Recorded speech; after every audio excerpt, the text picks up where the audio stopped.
नमस्कार मित्रांनो, पुरंदर तालुका हा फळबागांचा तालुका म्हणून ओळखला जातो. पुरंदर तालुक्यात प्रामुख्याने अंजीर आणि सीताफळाचं उत्पादन मोठ्या प्रमाणात घेतलं जातं. त्याचबरोबर आता पुरंदर तालुक्यातील काही शेतकरी आंब्याचं देखील उत्पादन घेत आहेत. आंब्याचं उत्पादन घेत असताना पुरंदर तालुक्यातील शेतकऱ्यांनी मोठा खर्च देखील केलेला आहे.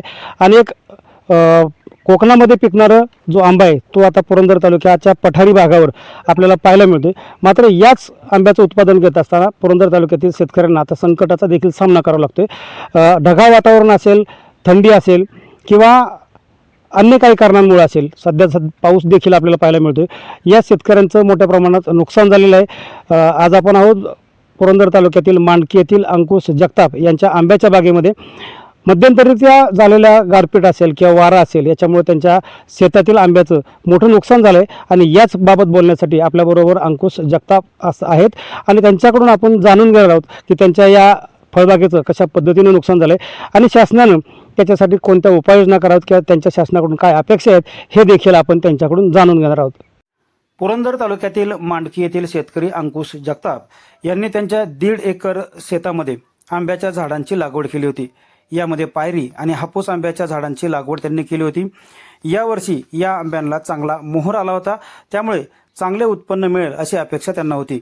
मात्र ऐनवेळी थंडी वाढल्याने मधमाशांची हालचाल कमी झाली आणि परागीभवन प्रक्रिया बाधित झाली.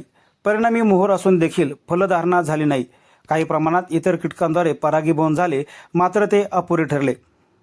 त्यातच मागील काही दिवसापासून ढगाळ वातावरण, वारा आणि काही ठिकाणी हलका पाऊस यामुळे लागलेले आंबे देखील मोठ्या प्रमाणात गळून पडलेत. परिणामी आंब्याच्या उत्पादनावर मोठा परिणाम झालाय. पुरंदर तालुक्याच्या काही भागात गारपीट झाली तर काही ठिकाणी पाऊस देखील पडला नाही. तरीही संपूर्ण तालुक्यात आंबा पिकाचं नुकसान झाल्याचे चित्र पाहायला मिळते. शासनाने कोकणातील झालेल्या आंबा पिकाच्या नुकसानीचे पंचनामे करण्याचे आदेश दिलेले आहेत. अशा प्रकारचे पंचनामे देखील करण्यात आलेले आहेत. मात्र पुरंदर तालुक्यातील झालेल्या या आंबा पिकाच्या नुकसानीचे पंचनामे करण्याचे आदेश शासनाच्या वतीनं अद्याप तरी देण्यात आले नाहीत. कृषी विभागाने मात्र ज्या ठिकाणी गारपीट झाली आहे त्याच ठिकाणच्या आंब्याचे पंचनामे केले जातील असं म्हटलंय. त्यामुळे या भागातील सर्वच आंबा उत्पादकांचं नुकसान झालेलं असून सर्वच आंब्याच्या बागांचं नुकसानीचे पंचनामे करावेत अशी मागणी आता जोर धरू लागली आहे. मी अंकुश जगताप, नमस्कार. सन 25-26 साला आंब्याचं उत्पादन चांगलं घेण्याच्या दृष्टिकोनातून मी स्वतः इतकं चांगल्या पद्धतीनं शेतीची मेहनत केली होती.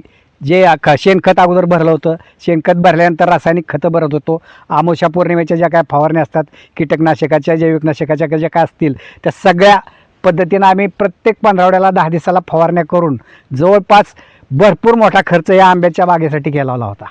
आणि चांगला सीझन होईल असं वाटत असतानाच दिवाळीच्या पिरियडमध्ये साधारण भरपूर मोठ्या प्रमाणावर थंडी पडली तर थंडीचे खरं तर आम्हाला खूप अपेक्षा असते की थंडीमुळेच आमचा मोहर वाढलेला जातो. मग मोहर वाढला, पण परिस्थिती अशी झाली की त्या मोहरामुळं थंडीत जे काय परागीभवन व्हावं लागतं मधमाशांच्या मार्फत, तर त्या मधमाशाच्या मार्फत जे काय परागीभवन व्हायचं होतं ते झालं नाही. मधमाशीच बाहेर आली नाही, त्याच्यामुळे परागीभवन झालं नाही. त्याच्यानंतर परिस्थिती अशी झाली की ते वांज मोहर ठरला गेला संपूर्ण. आणि टेम्परेचर वाढत राहिलं, टेम्परेचरमुळं हा वांज मोहर संपूर्ण गळून गेला. त्याच्यातच दिवाळीमध्ये एक साधारण 4-5 दिवस असा कंटिन्यू पाऊस झाला की त्या पावसामुळं आलेला मोहर तो संपूर्ण गळून जात असतानाच बाग फुटव्यावर गेली. फुटवाच वाढत राहिला. त्याच्यामुळं परिस्थिती अशी झाली की मोहर संपूर्ण गेला. आणि मोहर संपूर्ण गेल्यानंतर जी काय थोडाफार मोहर राहिला होता की गाव माशा येऊन जे काय परागीभवन थोडंफार झालं होतं तर त्या माध्यमातून थोडीफार फळं आली. पण ती फळं आलेली सुद्धा ह्या निसर्गाच्या अवकृपेनं मध्यंतरी असं टेम्परेचर इतकं प्रचंड वाढलं की जवळजवळ 35-40च्या आसपास टेम्परेचर गेलं. त्या टेम्परेचरमुळे ही संपूर्ण फळं चांगली औषधं मारून सुद्धा एकही फळ शिल्लक राहिलं नाही. आज एवढा मोठा आंब्याचा डेरा तुम्ही पाहताय. या आंब्याच्या झाडावर कमीत कमी 2-2.5 फळं असायला काहीच हरकत नव्हती. पण त्याच्यात आत्ता कुठंतरी एखादं सुद्धा झाड दाखवायला सुद्धा तुम्हाला फळ नाही राहिलेलं आहे. अशा परिस्थितीत शेतकऱ्यांना आज मला सांगा, माझ्यासारख्या माणसाने इथं 2-1 लाख रुपये 1.5 एकरावर खर्च केलेला आहे. हा खर्च करत असताना शेवटी मी बँकेत मला कर्ज न मिळाल्यामुळं मी नागरी पतसंस्थेतून निरानागरीमधून मी कर्ज काढून ही संपूर्ण बाग आणलेली होती. अशा परिस्थितीत मला तिथं त्या व्याजाचा रेट जर पाहिला तर मला चालू वर्षी माझी संपूर्ण आर्थिक गणित संपूर्ण कोलमडून गेलं आहे. म्हणजे शेतकऱ्याने मी नेमकं काय करावं हे अगदी न समजण्यापलीकडचं कोडं झालेलं आहे. अशा परिस्थितीत माझ्यासारख्याला वाटतं की जसं कोकणात तुम्ही इतर ठिकाणी वाटतं की त्या लोकांनाच फक्त तुम्ही भरपाई देण्याचा विचार करता. राज्य पातळीवर आम्ही पाहतोय व्हिडिओ बरेचसे, द्यायला हरकत नाही. कोकणात नुकसान झालं आहे, 20% तिथे आंबा आलेला आहे, त्यांनाही देत आहे, आनंद आहे. पण जशा पद्धतीने घाटावर सुद्धा हे आंबे मोठी लागवड केलेली आहे, मोठ्या पद्धतीनं खर्च इथंही झालेला आहे. अशा परिस्थितीत याही लोकांचा तुम्ही प्राधान्याने विचार केला पाहिजे. फक्त गारपीटवाल्यांनाच नुकसान द्यायचे असेतला भाग नाही, त्यांना तर दिलीच पाहिजे. पण गारपिटीने ज्यांचा आंबा गेला त्याला द्यायला हरकत नाही. पण ज्यांचा निसर्गाच्या अवकृपेने गळ गेली, संपूर्ण गळ झाला मोहर, त्यांना सुद्धा कुठे फळच जर राहिलं नाही तर त्यांचंही ते नुकसानच आहे ना. जर शेवटी आंबाच जर आला नाही तर त्याचं उत्पादन येणारच कुठून. म्हणजे गारपीटवाल्यांनाही द्या, पण ज्यांचं गारपिटीने न जाता निसर्गाच्या अवकुपेमुळे झालं त्यांना सुद्धा तुम्ही नुकसान दिलं पाहिजे आणि त्याला कुठंतरी पायावर उभा केला पाहिजे. किंवा पुढच्या सीझनला तो आंब्यासाठी कुठंतरी उभा राहील, अशा पद्धतीचे तुम्ही शासनाने त्याचा विचार केला पाहिजे. आणि जर तुम्ही विचार करणार नसताल तर असणाऱ्या फळबागा काढण्याशिवाय दुसरा पर्याय शेतकऱ्याच्या हातात शिल्लक राहणार नाही. पुरंदर तालुक्यात अनेक गावात सुद्धा गारपीट झाली, इकडे झाली नाही का? मांडकीला गारपीट नाही झालेली, काही गावात झाली असेल कदाचित, पण मांडकीमध्ये नाही झालेली.